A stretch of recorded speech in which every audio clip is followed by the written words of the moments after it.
దక్షిణామూర్తికి ధ్యాన మంటపమే కడతారు తప్ప దేవాలయం కట్టారనుకోండి మళ్ళీ అల్లరి మొదలు. ఎందుకని? అక్కడ కూడా కొబ్బరికాయ పట్టుకొస్తే ఢామ్మ నా కొబ్బరికాయ కొట్టాలి, అక్కడి నుంచి దాన్ని నైవేద్యం పెట్టాలి, ఓ షోడశోపచార పూజ, అభిషేకం, దానికి నీరాజనం, మంత్రపుష్పం, అక్కడికి వచ్చి ఓ పూజ చేయించుకునేవాడు. ఇంకా నువ్వు ప్రశాంతంగా దీన్ని చూస్తావా? నీ మనసు అట్టెడుతుంటుందా? ఏట్రా వీడు ప్యాంటు చొక్కా వేసుకొచ్చేసి పూజలు ఏంట్రా అనుకుంటావు. కదిలిపోయిందా లేదా మళ్ళీ? అందుకే దక్షిణామూర్తి దగ్గరికి వెళితే ధ్యాన మంటపం కడతారు. ధ్యాన మంటపం అంటే ఏంటంటే అక్కడ ఇంకా మాట మాట్లాడరు. బయటి గోడ ఏది ఉందో అక్కడి నుంచి మాట్లాడడం మానేయాలి. అలా మాట్లాడారనుకోండి లోపలికి వెళ్ళి ఆ మూర్తి వైభవాన్ని పాడు చేసిన వాళ్ళు అవుతారు, ఆయనకి చిరాకు వస్తుంది. కాబట్టి బయట గోడ దగ్గర నుంచి మౌనం, ఏమీ మాట్లాడకుండా లోపలికి వెళ్ళి కూర్చుంటారు. ఇప్పుడు మీరు మాట్లాడకుండా కూర్చుంటే సగం భావాలు తమంత తాము అడిగిపోతాయి. మాట్లాడలేదు కదా, గొడవకు అవకాశం లేదు, ఇక ప్రశాంతంగా ఉంటారు. ఇప్పుడు ప్రశాంతంగా ఉన్న దాని మీద మనసుని దక్షిణామూర్తి వైపుకి తిప్పారనుకోండి, ఎదురుగుండా ఉన్న మూర్తి వంక చూశారనుకోండి, ఆయన వీరాసనం, ఆయన కాలు మీద కాలు పెట్టుకున్న తీరు, ఆయన పట్టినటువంటి ముద్రలు, ఆయన చెవులు, ఆభరణాలు, చిన్న చిరునవ్వు, ఆ ప్రశాంతత, దాని వంక మీరు అలా చూస్తున్నారనుకోండి, మీకు తెలియకుండానే మీ మనస్సు ఎంతో ప్రశాంతపడుతుంది. అంత ప్రశాంత పడగానే మీ రక్తం యొక్క వేగం నియంత్రింపబడుతుంది, హృదయ స్పందన నియంత్రింపబడుతుంది, ఎన్నో అనారోగ్యాలు తగ్గుతాయి. లోపల ప్రశాంతపడి పైకొచ్చారు కాబట్టి మంచి ఆలోచనలు వస్తాయి. అందుకే సమస్త కటాక్షములకు ఆలవాల మీది అంటే దక్షిణామూర్తియే. అందుకే పెద్దవాళ్ళు ఒక మాట చెప్తారు, నీ జీవితం పండాలి అంటే నీకు పూజ వచ్చా రాదా వదిలేయి, నీకు వేదం తెలుసా తెలియదా వదిలిపెట్టేసేయి, నువ్వు ఉపనిషత్తులు చదువుకున్నావా చదువుకోలేదా వదిలిపెట్టేయి, రామాయణ భారత భాగవతాలు తెలుసుకున్నావా లేదా వదిలిపెట్టేయి, దక్షిణామూర్తి యొక్క మూర్తిని చూస్తూ కూర్చోవడం నేర్చుకో, అదొక్కటి నేర్చుకో చాలు, ఏమక్కర్లేదు. ఇంకా దక్షిణామూర్తిని పెట్టుకుని రోజు కాసేపు ఆయన్ని చూస్తే చాలు. మీకు నేను ఇంకా విచిత్రమైన విషయం చెప్పనా?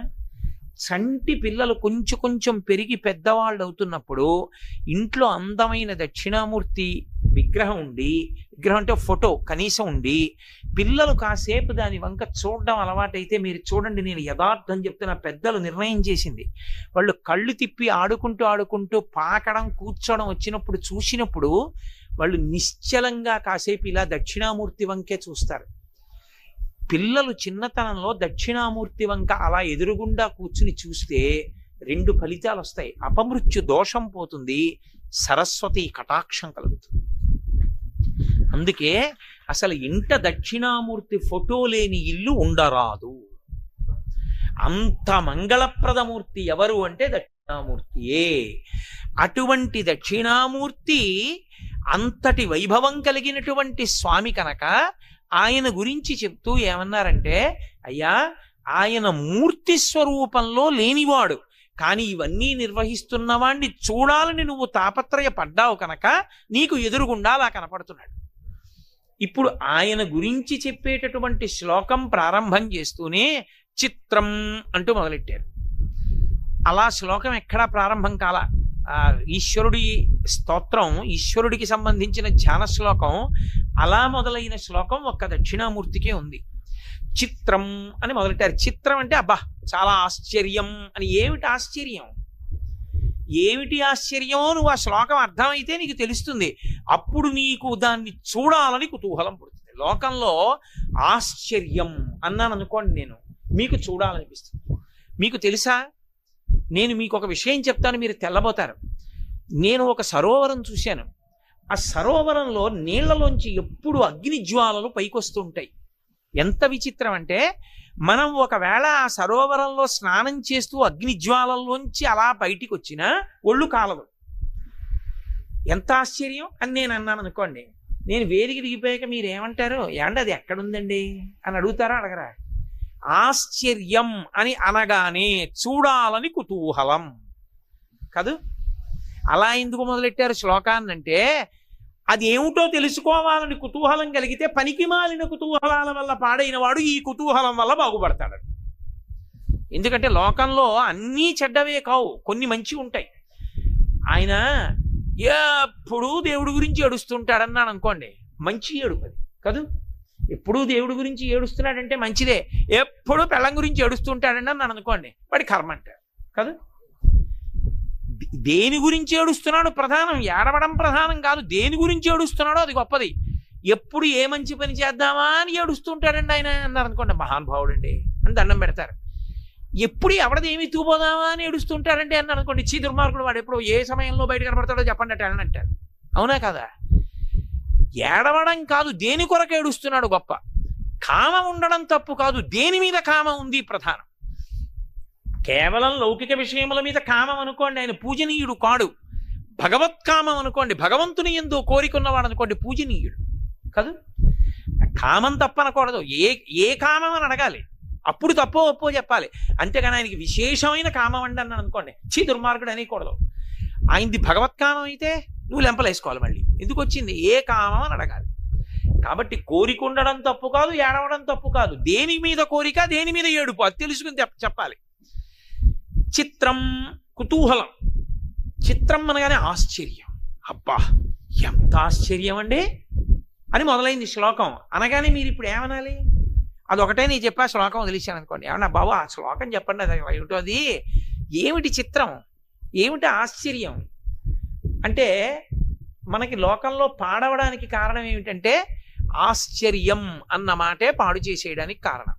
మీరు బాగా గమనించాలి సుమా, నేను వేదాంత సంబంధమైన విషయాన్ని చాలా తేలిక భాషలోకి తర్జుమా చేసి మాట్లాడుతున్నాను. మీరు ఎప్పుడైనా చూడండి, ఇది నీకు అనవసరం అన్నారనుకోండి, అదే తెలుసుకునే ప్రయత్నం చేస్తాడు. లోకంలో పాడైపోవడానికి కారణం అక్కడే ఉంటుంది. ఈ వయసులో నీకు ఇది అనవసరం అని మీరు అన్నారనుకోండి, వాడు అదే తెలుసుకోవాలని చూస్తాడు.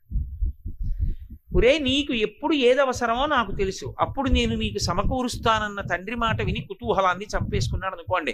మా నాన్నగారు ఏది చూడమన్నారో, ఏది వినమన్నారో, ఏది చదవమన్నారో, ఏది చెయ్యమన్నారో అదే చేస్తానన్నాడు అనుకోండి, బాగుపడిపోయాడా లేదా? అక్కర్లేని వాటి మీద కుతూహలమే కదా మనిషిని పాడి చేసేది. ఇప్పుడు ఆ కుతూహలాన్ని తిప్పాలి, ఇంకొక వైపుకి తిప్పాలి. దేని వైపుకి తిప్పితే బాగుపడతాడో అటు వైపుకి తిప్పాలి. వీడికి ఎలాగో అలవాటు ఉంది, ఏదైనా ఆశ్చర్యం అంటే ఏమిటండి అది అంటుంటాడు. అందుకని అలా మొదలెట్టారు. ఏమిటండి అది అంటాడేమో, అన్న తర్వాత తెలుసుకుంటాడేమో, తెలుసుకుని చూడడానికి ఎడతాడేమో, విడితే బాగుపడతాడు. కాబట్టి చిత్రం ఏమిటి? వటతరోర్మూలే వృద్ధా శిష్యా గురుర్యువా గురోస్తు మౌనం వ్యాఖ్యానం శిష్యాస్తు చిన్న సంశయా. దక్షిణామూర్తి అన్నమాట వాడలేదు, వాడకుండా చెప్తున్నారు శ్లోకం. చిత్రం ఆశ్చర్యం. ఏమిటి ఆశ్చర్యం? వటతరోర్మూలే, ఇది ఆశ్చర్యం. వటతరువు అంటే, వట అన్న మాటకు అర్థం ఏంటంటే మర్రి చెట్టు, మర్రి అని. తరువు అంటే చెట్టు, మూలే అంటే దాని మొదట్లో. మర్రి చెట్టు మొదట్లో కూర్చున్నాడు. మర్రి చెట్టు మొదట్లో కూర్చుంటే అంత ఆశ్చర్యం ఏంటి? ఏ మర్రి చెట్టు మొదట్లో కూర్చోరా? మర్రి చెట్టు ఉంటుందా? లేకపోతే దానికి అంత గొప్పగా మాట్లాడడం ఎందుకు? ఋషి మాట్లాడాడు అంటే ఏదో అర్థం ఉంది అని గుర్తు, లేకుండా మాట్లాడడం. ఇన్ని చెట్లుంటే దక్షిణామూర్తి అన్నీ వదిలేసి అశ్వత్థ వృక్షం ఉందిగా, రావి చెట్టు కింద కూర్చోవడం మానేసి మర్రి చెట్టు కింద ఎందుకు కూర్చున్నాడు? దాన్ని జాగ్రత్తగా తెలుసుకోవాలి. వట అన్న మాటకి సంస్కృతంలో అర్థం ఏమిటంటే, వటవృక్షము అన్నదానికి ఒక లక్షణం ఉంటుంది. ప్రపంచంలో అన్ని జీవులు కూడా చేతితో నోటితో నీళ్లు తాగుతాయి. చేతులున్నవన్నీ చేతితో పట్టుకు తాగుతాయి, ప్రధానంగా నోటితో తాగుతాయి. కాళ్ళ ద్వారా నీళ్లు తాగేవి ఏవి ఉండవు. కాళ్ళతో నీళ్లు తాగుతుందండి, దాహం వేస్తే నీళ్లలో కాళ్ళెట్టి పీల్చుకునేవి ఉండవు. కింద నుంచి పైకి లాగవు, పైనుంచి కిందకు వదులుతాయి నీటిని. ఒక్క చెట్లు మాత్రం కింద నుంచి పైకి లాగుతాయి, పాదాల్లోంచి నీటిని తలకెక్కించుకుంటాయి, వేళ్లల్లోంచి పైకి కదా ఎక్కుతాయి. అసలు చెట్టే విచిత్రం. సృష్టిలో చెట్టు చాలా విచిత్రం. ఎందుకో తెలుసా? అది పాదాలతో నీళ్లు లాగుతుంది. పాదాలతో నీళ్లు లాగడం ఒక ఎత్తు అయితే, ఎక్కడానికి ఉపయోగపడుతుంది. ఎత్తి ఎక్కడానికి ఉపయోగపడేది ఏదంటే, లోకంలో తనంత తాను ఏర్పడింది చెట్టు ఒకటే. మీకు ఎప్పుడైనా దూరంగా ఉన్న చూడాలంటే సాధనము తనంత తానేదో తెలుసా? చెట్టే. మీరు అందుకే రామాయణం కానీ భారతం కానీ పరిశీలన చేస్తే, నీళ్ళు ఎక్కడున్నాయిరా అన్నారనుకోండి, చెట్టు ఎక్కి చూడంటారు. రాముడు లక్ష్మణస్వామితో అంటాడు, చెట్టు ఎక్కి చూడు ఎక్కడుందో సరోవరం అంటాడు. చెట్టు ఎక్కితే నీళ్లు కనపడతాయా? కనపడచ్చు, కనపడకపోవచ్చు. దేన్ని బట్టి కనిపెడతారో తెలుసా? చెట్టు పక్షుల కాలవాలం. తడిరెక్కలు కలిగిన పక్షులు వస్తూ ఉంటే దాన్ని బట్టి ఆ దిక్కుగా సరోవరం ఉందని తెలుసుకుంటారు. కాబట్టి చెట్టు ఎక్కడానికి ఉపయోగపడుతుంది. పైకెక్కడానికి ఉపయోగపడే సాధనం ప్రపంచంలో తనంత తాను ఈశ్వర సృష్టిలో వచ్చింది చెట్టు. కింద నుంచి పైకి నీరు లాగుతుంది, అదొక ఎత్తు. వట అన్న శబ్దానికి అర్థం ఏంటంటే ఎంత ఎండలోంచి వచ్చినా నీడనివ్వగలిగినది అయి ఉంటుంది. అలా ఎందుకు ఇస్తుందో తెలుసా? వటవృక్ష ఛాయ యందు విశ్రాంతి పొందినాడు అంటారు. బాటసారులందరూ మర్రి చెట్టు దగ్గరికి వెడితే సద్దెన్నపు మూట విప్పుకుని తింటారు. రావి చెట్టు కింద తినరు. ఎందుకో తెలుసా? రావి చెట్టు కింద తినకపోవడానికి ఒక కారణం ఉంది. రావి చెట్టు చప్పుడు ఎక్కువ చేస్తుంది. మీరు ఎప్పుడైనా చూడండి, చిన్న గాలి వేసింది అనుకోండి, మీరు ఏ వేప చెట్టు దగ్గర, కుంకుడు చెట్టు దగ్గర, మామిడి చెట్టు దగ్గర కళ్ళు మూసుకు కూర్చున్నారనుకోండి, గాలి వేస్తే పెద్ద చప్పుడు ఉండదు. రావి చెట్టు దగ్గర కూర్చోండి, తుఫాను వచ్చినట్టు ఉంటుంది. అంత గలగల గలగల కదులుతాయి ఆకులు. మర్రి చెట్టు ఉందనుకోండి, మర్రి చెట్టు ఇచ్చినంత నీడ ఇక ఏ చెట్టు ఇవ్వదు ప్రపంచంలో. ఒక్క మర్రి చెట్టుకే సాధ్యం. కారణం ఏమిటో తెలుసా? తన మూలాన్ని తానే కమ్ముకుంటుంది గుండ్రంగా. అది ఒక్క మర్రి చెట్టుకే శాఖా విస్తరణ. అది మిగిలిన అన్ని చెట్లు కూడా మొదలు నశించిందనుకోండి, ఏ కారణం చేతనైనా కూడా, కొన్ని కొన్ని కారణాలకి మొదళ్ళు పోతాయి చెట్లకి. ఎందుకు పోతాయంటే చెట్టుకి తొర్ర వస్తుంది ముందు. ఆ కాండంలో పెద్ద కాండం అయిన తర్వాత కాండంలో తొర్ర వస్తుంది, తొర్రలో పుచ్చు వస్తుంది, పుచ్చులో విరిగిపోయిన కర్ర మొక్కలన్నీ పడతాయి. ఈ దుర్మార్గులైన వాళ్ళు ఏం చేస్తుంటారంటే తీసుకెళ్లి తొర్రలోకి తీసుకెళ్లి కొన్ని వస్తువులు దాస్తూ ఉంటారు. ఏ పని మీదో వెడుతూ ఆ తొర్రలోకి తీసుకెళ్లి అగ్గిపెట్టి అవి పెడుతూ ఉంటారు. ఎవడో ఒక దుర్మార్గుడు పొరపాటున ఒక నిప్పు రవ్వను అందులో పడేశాడు అనుకోండి తొర్రలో, ఆ చెట్టు పరిస్థితి ఎలా ఉంటుందో తెలుసా? కడుపు నిప్పితో ఊగిపోతూ పైన పెద్దవాళ్లతో మాట్లాడుతున్న వ్యక్తి ఎలా ఉంటాడో అలా ఉంటాడు. అది లోపల కాలిపోతుంటుంది, పైకి పచ్చగా కనపడుతుంది.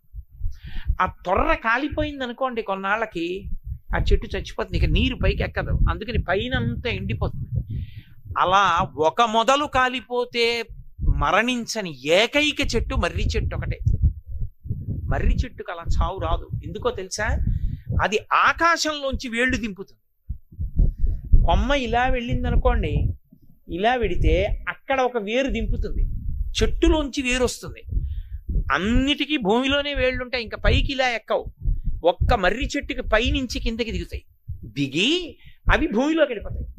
వెళ్ళిపోయి దాన్ని అవే పెనవేసుకుని మళ్ళీ పెద్ద కొమ్మలాగా నిలబడిన స్తంభంలా తయారైపోతాయి. ఇవి నీళ్లు లాగేస్తాయి, లాగేసి కొమ్మకి ఇచ్చేస్తాయి. అందుకే ఇక్కడికి పోయిందనుకోండి, అక్కడ అలాగే మళ్ళీ బతికేసి మళ్ళీ ఆధారం వేళ్ళు దింపేస్తుంది. అందుకే ఒకసారి మర్రి చెట్టు పుట్టిందా ఇక ఆ మర్రి చెట్టుకి చావు ఉండదు. రెండు, మర్రి చెట్టు తన చుట్టూ తాను విస్తరించుకుని వెళ్ళిపోతుంది. ఏం బుత్తినే అన్నాడు ఋషి అనుకోకండి. వట తరు అన్న రెండు మాటలు వేశాడు అంటే దానికి అంత గూఢమైనటువంటి అర్థం పెట్టి వేశాడు ఆయన. రెండు, మీరు ఒక మార్గాన్ని నిర్మాణం చేసి దాని పక్కన మర్రి చెట్టు వేశారనుకోండి, కొన్నాళ్ల తర్వాత ఇంకా మార్గాన్ని మూసేస్తుంది. మార్గాన్ని మూసే లక్షణం ఉన్న చెట్టు మర్రి చెట్టు. ఎందుకో తెలుసా? అది కొమ్మ అలా వెళ్ళి మార్గం నిర్మాణం చేశాం కదండి, ఒక 6 నెలలు పోయిన తర్వాత మళ్ళీ చక్క వాహనం మీద ఇటు ఎడదాం అనుకున్నారనుకోండి, అది కొమ్మ పెంచి మధ్యలోకి ఊడ దింపుతుంది. ఊడ దింపేస్తే ఊడ భూమిలోకి వెళ్ళిపోయి అడ్డంగా పెరుగుతుంది. అప్పుడు ఇంకా వాహనం వెళ్ళదు. అందుకే మర్రి చెట్టు ఎక్కడుందో అక్కడిక కదలికలు ఉండవు, ఆగిపోతాయి. విపరీతమైన నీడనిస్తుంది. రెండు, దాని మొదలు మీరు చేరలేరు. అందుకే మీరు లోకంలో ఒక మాట విన్నారో లేదో, ఓడల మర్రి రెండు అంటారు. ఓడల మర్రి దగ్గరికి ఎవరు వెళ్ళరు. ఎందుకు వెళ్ళరో తెలుసా? అసలు వెళ్ళడం సాధ్యం కాదు. అసలు ఆ మర్రి చెట్టు చూడడానికి వెడతారండి. అడయార్ మర్రి చెట్టు అని మెడ్రాస్లో ఒకప్పుడు ఆ చెట్టు చూడడానికి వెళ్ళేవారు. అది కొన్ని కిలోమీటర్ల మేర విస్తరిస్తుంది. అంతంత దూరాలు పెరిగిపోతాయి మర్రి చెట్లు. పెరిగిపోతే మీరు దాని దగ్గరికి వెళ్ళే ప్రయత్నం చేశారనుకోండి, ఈలోగా ఏమవుతాయంటే ఆ ఆకులన్నీ రాలి బోల్డంత ఎత్తు పెరిగిపోయి అందులో పుట్టలు, రకరకాలైన జీవులు అన్నీ పెరిగిపోతాయి. పెరిగిపోతే మీరు ఈ ఊడలన్నీ దాటుకుంటూ వెళ్ళడం చాలా కష్టం. దాని మొదలు దగ్గరికి వెళ్ళరు. అందుకే తన మొదలు దగ్గరికి వేరొకరు రాకుండా తానే చుట్టుకుని అడ్డగలిగినటువంటి చెట్టు మర్రి చెట్టు ప్రపంచంలో. ఇంకో లక్షణం ఏంటో తెలుసా? మర్రి చెట్టు ఎవ్వరూ పాతరు. మామిడి చెట్టు వేసుకుంటారు, పనస చెట్టు వేసుకుంటారు, నేను మా 4 మర్రి చెట్లు వేసుకుంటాను ఇవ్వండి అని ఎవరు అడగరు. ఎవ్వరూ వేయకపోయినా తనంత తాను పెరిగి తీరుతుంది మర్రి చెట్టు. ఎవ్వరు వేరు మర్రి విత్తనం. ఇంకొక లక్షణం ఏంటో తెలుసా? వనస్పతి జాతికి చెందినది. సంస్కృతంలో చాలా గొప్ప చెట్టు అని దేవతాంశ కలిగినది అని దేనికి నిర్ణయం చేస్తారంటే అది వనస్పతి జాతికి చెందింది. వనస్పతి అన్న మాట అర్థం ఏంటంటే పువ్వు లేని కాయ వస్తుంది, పువ్వు ఉండదు కాయ వస్తుంది. మర్రికి ఆ లక్షణం ఉంది. మర్రి పూలు ఎక్కడన్నా మీరు చూసారా? మర్రి పూలు ఉండవు, మర్రి కాయలు ఉంటాయి. ఎక్కడ పడుతుందో తెలియదు. శంకరాచార్యుల వారంతటి వారు దీన్నే వాడారు. చిన్న కాయలో ఉన్న చిన్న గింజ పడి అంత పెద్ద చెట్టు అన్ని ఆధార ఊళ్లతో నిర్మించుకుని పైకి లేచిపోతుంది, పెద్దదైపోతుంది. ఎవ్వరూ వేయకుండా తనంత తానే పెరుగుతుంది. అది ఒకసారి పెరిగితే దానికి చావు లేదు. ఒక తొర్ర పోయినా, ఒక మొదలు పోయినా వేరొక ఊడ దానికి మొదలు, అది అలా ఉంటుంది. 2, ఇంకా ఆశ్చర్యం ఏంటంటే భూమి మీద కాలెట్టకుండా ప్రయాణం చేయడానికి మర్రి చెట్టు ఆధారం. పూర్వం వెళ్ళేవారు, ఓడలు పట్టుకుని ఊగుతూ వెళ్ళిపోతారు. వెళ్ళిపోతే అది అంతంత దూరం పెడతారు, భూమి తగలదు, తగలకుండా పెడతారు. ఇప్పుడు ఈ లక్షణాలు పరమాత్మకు అన్వయం చెయ్యండి. ఎందుకుంటాడో వటవృక్షం దగ్గర. వట అంటే నీడని బాగా ఇస్తుందని కదా నేను మనవి చేశాను. నీడకి విరుద్ధం ఏమిటి? ఎండ. ఎండ దేనికి గుర్తు? తాపానికి గుర్తు. మనమందరికీ కూడా తాపం ఉంది, మనందరం కూడా ఓ ఎండలో నించున్నాం. ఏమిటా ఎండ? సంసారం. సంసార భ్రమణ పరితాపోపశమనం అంటారు శంకరాచార్యులు వారి శివానంద లహరిలో. సంసారమునందు పరిభ్రమించడమే తాపం. అందుకని శాంతి లేదు. శాంతి అమృతం, సంసారము మృత్యువు. ఈ శాంతికి కారణమైన వాడు అంత నీడనివ్వగలిగిన చెట్టు కిందే ఉండాలి. అందుకే మర్రి చెట్టు కింద ఉంటాడు. అది వటవృక్షానికి దక్షిణామూర్తికి సంబంధం. 2, తన మొదలు చేరడం ఎవరికీ సాధ్యం కాదు, తన కొమ్మలే అడ్డుకుంటాయి. భగవంతుణ్ణి తెలుసుకోవడానికి ఇబ్బంది ఎక్కడొస్తుందంటే భగవత్ సంబంధమైన శాస్త్రం తెలుసుకున్నప్పుడే అలిసిపోతాడు. అమ్మో, ఈ ఉపనిషత్తులు ఏమిటి, వేదం ఏమిటి, స్వరూపం ఏమిటి, లక్షణం ఏమిటి, అపరోక్షానుభూతి ఏమిటి, పరోక్షానుభూతి ఏమిటి, ఇవన్నీ ఎప్పటికి తెలుస్తాయి, ఎప్పుడు అనుష్ఠానం చేస్తాం, ఎప్పుడు తెలుసుకుంటామని బడలిపోయా అబ్బా అనిపిస్తుంది. పరమేశ్వరుణ్ణి చేరడానికి పరమేశ్వరుడికి సంబంధించిన శాస్త్రాలే బడలిపోయేటట్టు చేసినట్టు మర్రి చెట్టు మొదలు చేరడానికి మర్రి ఊడలే అడ్డొస్తాయి. దారులు మూస్తుంది మర్రి చెట్టు. అటు ఇటు తిరగడాన్ని, పరిభ్రమణాన్ని ఆప్ చేస్తుంది మర్రి చెట్టు. ఈశ్వరుడి వైపుకి నడుపుతుంది. అది ఎవ్వరూ వెయ్యరు, భగవంతుణ్ణి ఎవ్వరూ కనరు. ఆయన స్వయంభూ. మర్రి చెట్టు స్వయంభూ. జీవము ఆయన యందు శాశ్వతము. అందుకే మీకు సృష్టి మొత్తం మీద ఎక్కడా లేదు. మీరు కావాలంటే బోటనీ చదువుకున్న వాళ్ళని ఎవరినన్నా అడగండి, జీవశాస్త్రం చదివిన వాళ్ళని చెప్తారు. అత్యంత నునుపైన ఆకు ప్రపంచంలో ఏదో తెలుసా? ఒక్క మర్రాకి. మర్రాకంత నునుపుగా ఏదీ ఉండదు. మీరు ఎంత మృదువైన ఆకవనివ్వండి, ఎండిపోతే గుచ్చుకుంటుంది. మీరు ఎందుకు తోరణం కట్టండి, బాగా ఎండిపోయిన తర్వాత మామిడాకు ఇలా వెడుతుంటే ఇక్కడ గుచ్చుకుంది అనుకోండి, ఏదో చిన్న సూది పెట్టి గుచ్చినట్టు ఉంటుంది. ఎండిపోతే గుచ్చుకుంటాయి. ఎండిపోయిన మర్రాకుని పట్టుకుని మీరు ఇలా అని చూడండి, ఎంత నున్నగా ఉంటుందో. ఇంకా విచిత్రం చెప్పనా? ఎండిపోయిన మర్రాకు తీసుకుని నీళ్లు చల్లండి, కాసేపటికి ఆకుపచ్చగా అయిపోతుంది. జీవాన్ని అంత నిలబెట్టుకుంటుంది. పరమేశ్వరుణ్ణి మీరు ఎన్ని రకాలైనటువంటి వేద విరుద్ధమైన విశ్వాసములు ప్రచారం చేయనివ్వండి, సనాతన ధర్మము చేత ప్రతిపాదింపబడినటువంటి పరమాత్మ స్వరూపము ఎండినట్టు కనపడుతుందేమో కానీ శంకరుల వంటి మహాపురుషులు వచ్చి నీళ్లు చల్లితే చిగురిస్తుంది. దానికి మరణం లేదు, అది పరబ్రహ్మము. పరబ్రహ్మానికి మారు పేరు మర్రి చెట్టు. అందుకే వటవృక్షము యొక్క నీడన విశ్రాంతి పొందాడంటారు. పరమేశ్వరుని యొక్క పాదముల దగ్గర ఎవడైనా విశ్రాంతి పొందుతాడు. ఆ చెట్టు దగ్గరికి ఎడితే చాలు చల్లతనం. లోకంలో పరమేశ్వరుడికి పర్యాయ పదం ఏది అంటే చెట్టు ఒక్కటే. ఎందుకో తెలుసా? రామాయణం అంతటి దాంట్లో లక్ష్మణస్వామి ఒక మాట చెప్తారు. నివాస వృక్ష సాధూనాం ఆపన్నానాం పరాగతి ఆర్తానాం సంశ్రయశ్చైవ యశశ్చైక భాజనం అంటారు. భయం నుంచి రక్షించేది చుట్టుపక్కల ఎవరూ లేనప్పుడు చెట్టు ఒక్కటే. ఎక్కడో పెద్ద పులి అరిచింది, ఎవరు లేరు పక్కన, చెట్టు ఎక్కేస్తాడు అంతే. చెట్టు ఎక్కేస్తాడు, సుఖపడిపోతాడు. రెండు, ఏమీ దొరకలేదు, చెట్టుకు కాసిన కాయే ఆధారం, తింటాడు.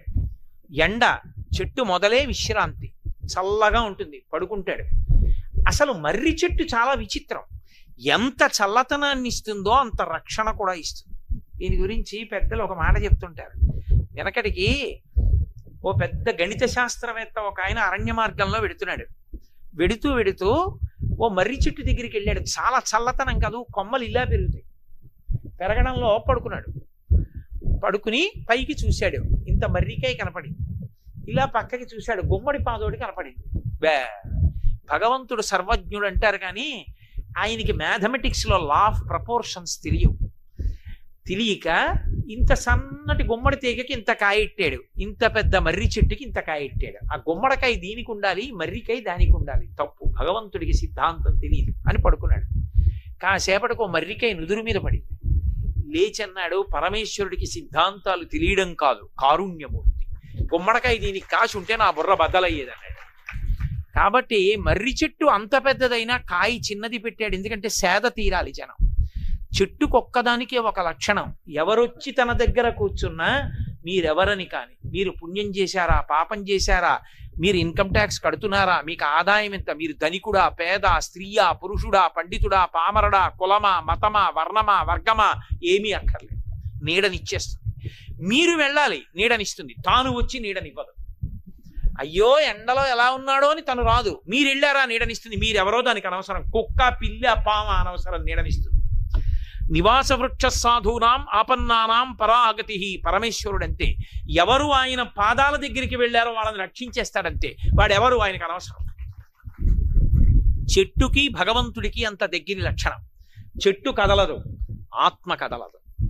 ఆత్మకి పర్యాయపదం చెట్టు. అందుకే చెట్లు కదిలి వెళ్ళవు. కదిలే చెట్లు ఒక్క శ్రీశైలంలోనే ఉన్నాయి. ఒక్క శ్రీశైలంలోనే ఒక ప్రత్యేకమైన పర్వత ప్రాంతంలో చెట్లు తమంత తాము లేచి వెళ్ళిపోతుంటాయి, వెళ్ళిపోయి ఇంకొక చోట దిగుతుంటాయి.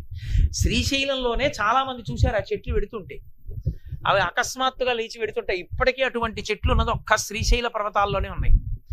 కాబట్టి సాధారణంగా లోకంలో చెట్లు మాత్రం లేవవు, భూమిలోనే అలా నిలబడి ఉంటాయి. కదలనిది ఆత్మ. ఆత్మకి పర్యాయపదం చెట్టు, పరమేశ్వరుడికి పర్యాయపదం చెట్టు. స్వయంభూ, తనంత తాను పుట్టేది, మరణము లేనిది మర్రి చెట్టు. ఆ మర్రి చెట్టు మూలంలో దక్షిణామూర్తి కూర్చున్నాడు. అది కారణం. అందుకే ఎప్పుడైనా సరే జ్ఞానం చెప్పేటప్పుడు మర్రి చెట్టు కిందే కూర్చుంటారు. మీరు చూడండి, నేను మీకు ఈ తత్వాన్ని విచారణ చేసేటప్పుడు మీతో ఒక మాట నేను మనవి చేస్తాను.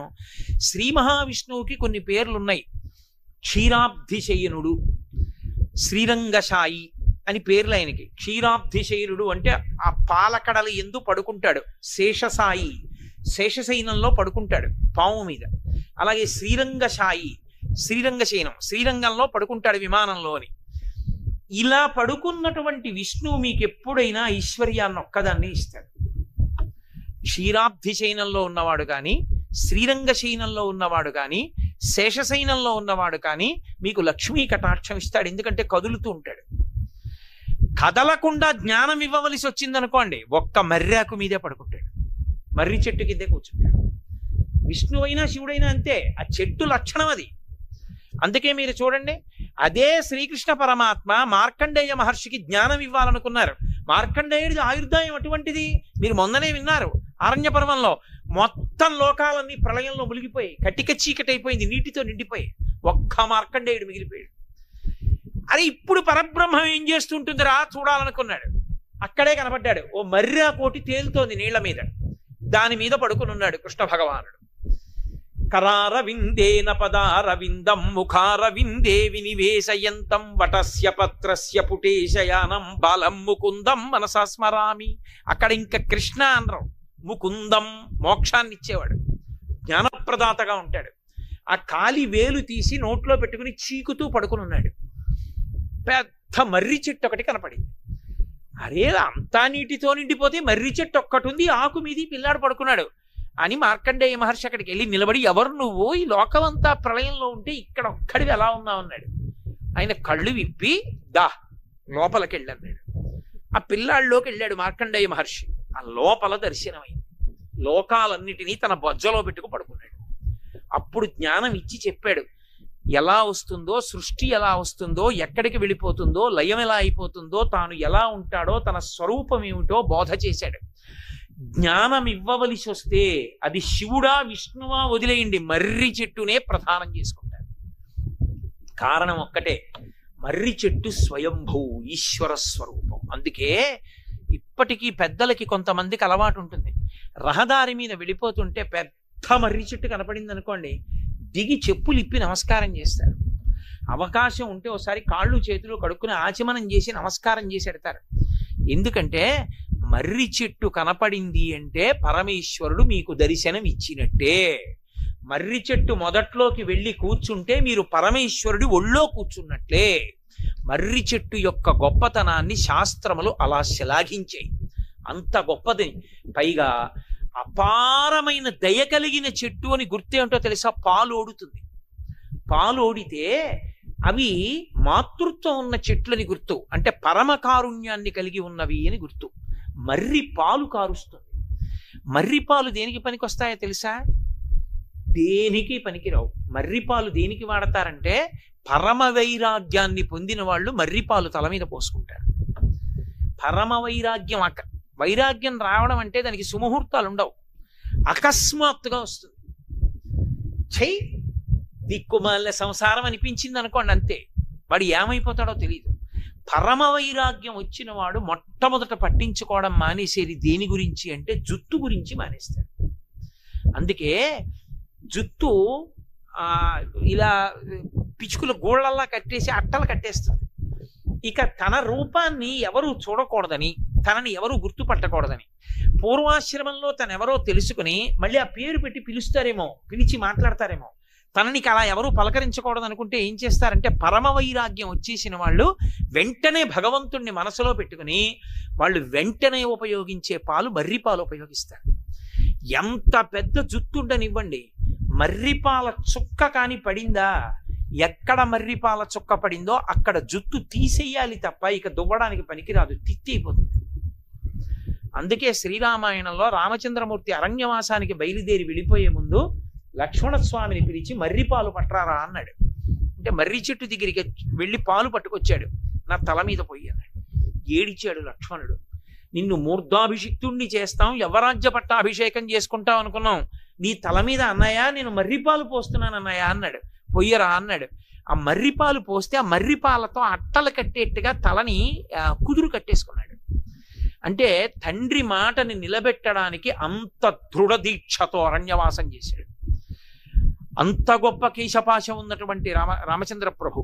కాబట్టి మర్రిపాలు పరమ వైరాగ్యానికి గుర్తు. అందుకే లోకంలో మర్రి చెట్టు లాంటి చెట్టు ఇంకా లేదు. మర్రి చెట్టు అంత దైవ సంబంధమే. మర్రి కొమ్మలు, మర్రి కొమ్మలకు ఉండేటటువంటి ఆ పుల్ల మొక్కలు ఎండిపోతే హోమంలో వాడతారు, హోమద్రవ్యంగా వాడతారు. దాని యందు అగ్ని తేజస్సుంటుంది. మర్రితో ప్రత్యేకంగా హవనం చేస్తారు. ఇన్ని చేసేటటువంటి విశేషాలు అందులో ఉన్నాయి. సరే, ఇక మర్రి చెట్టునే నేను పట్టుకున్నాను అనుకోండి, 2 రోజులు మర్రి చెట్టే సరిపోతుంది. కాబట్టి ఇంకా మర్రి చెట్టును ఆపేస్తాను. కాబట్టి చిత్రం వటతరోర్మూలే, అదిగో అటువంటి మర్రి చెట్టు మొదట్లో కూర్చున్నాడయా. ఏం ఆశ్చర్యం, ఏమి ఆశ్చర్యం అంటే మర్రి చెట్టు మొదట్లో కూర్చున్నాడండి అంటే ఏమంటే ఇంకో చోట కూర్చో, అక్కడ దాకా వచ్చా కాళ్ళు ఎప్పెట్టాయా అని కాదు. మర్రి చెట్టే ఈశ్వరుడు, ఈశ్వరుడే మర్రి చెట్టు. మర్రి చెట్టు నీడన ఇంకొక చెట్టు పుట్టదు, ఎందుకంటే పెరగనివదిగా. ఒకసారి భగవంతుణ్ణి తెలుసుకోవడానికి జ్ఞానం పనికొచ్చిన తరువాత ఇంకొక జ్ఞానం అన్నది అవసరం లేదు. జ్ఞానము అంటే ఏది అంటే భగవంతుని తెలుసుకొనుట.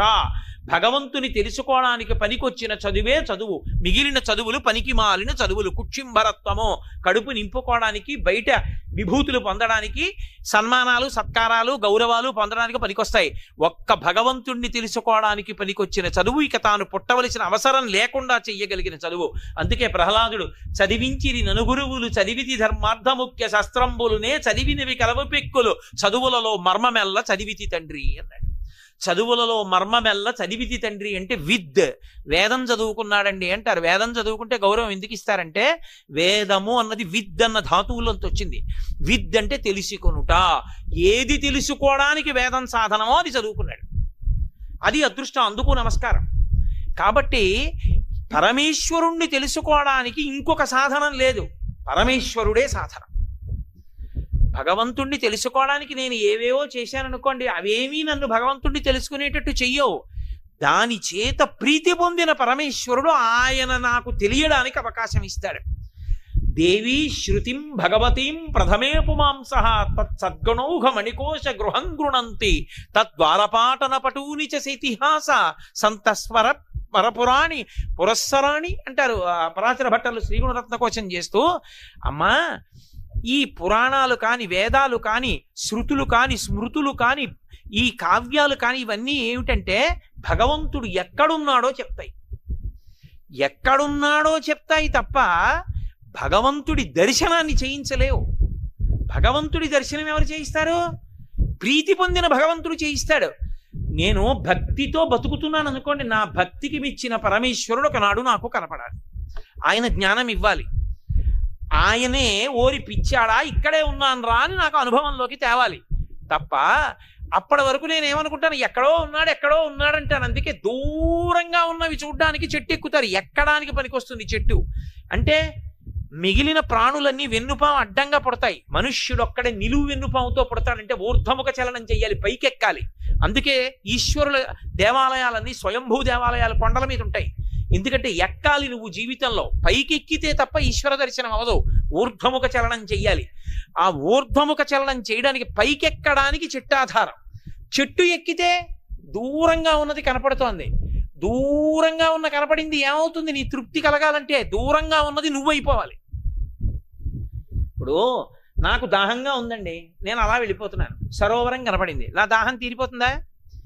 నీళ్లు తీసుకుని పక్కన పట్టుకుని ఏవో పెద్ద పెద్ద అరుపులు వినపడుతున్నాయి, క్రూర మృగాలు, బాబాయ్ కొంచెం దూరంగా వెళ్ళి తాగుదామని వెళ్ళిపోతున్నాను, నా దాహం తీరుతుందా? తీరదు. ఈ నీళ్లు తాగేశాను కాస్త దూరం వెళ్ళి. ఇప్పుడు సరోవరంలో ఉన్న నీళ్లు, నా చేతిలో ఉన్న నీళ్లు నేనైపోయాయి. ఇప్పుడు ఏమైపోయింది? దాహం తీరిపోయింది. నా నీళ్లుగా ఉన్నంతసేపు దాహం పోలేదు, ఆ నీళ్లు నేనైపోయినప్పుడు దాహం పోయింది. అలా దూరంగా ఉన్నవి నేనైనప్పుడు దాహం పోయినట్టే ఆ దాహార్తిని అంటే సంసార భ్రమణ పరితాపోపశమనాన్ని కల్పించగలిగింది ఎప్పుడు అంటే కేవలముగా భగవంతుడు అనుభవంలోకి వచ్చినప్పుడు. అలా ఇవ్వగలిగినది చెట్టు, ఆ చెట్టే ఈశ్వరుడు. అందుకే మీరు చూడండి, ఈశ్వరుణ్ణి కట్టడానికి, ఈశ్వరుణ్ణి పట్టడానికి, ఈశ్వరుణ్ణి తెలుసుకోవడానికి ఈశ్వరుడే సాధన అవుతాడు మీకు. అందుకే లోకంలో కొన్నిటినే సాధనంగా చెప్తారు. చెట్టు ఉందనుకోండి, చెట్టు ఎక్కడానికి సాధనాలు ఉండవు, చెట్టే సాధనం. నేను ఇచ్చిన తెచ్చుకున్నానండి అనడానికి కుదరదు. అడవిలో వెళ్ళేటప్పుడు ఇచ్చినట్టు వెళ్తాయంటే చెట్టు ఎక్కడానికి ఎవరు సాధనం? చెట్టే. చెట్టుకే బొడిపు ఉంటుంది, ఆ బొడి పట్టుకుంటాడు.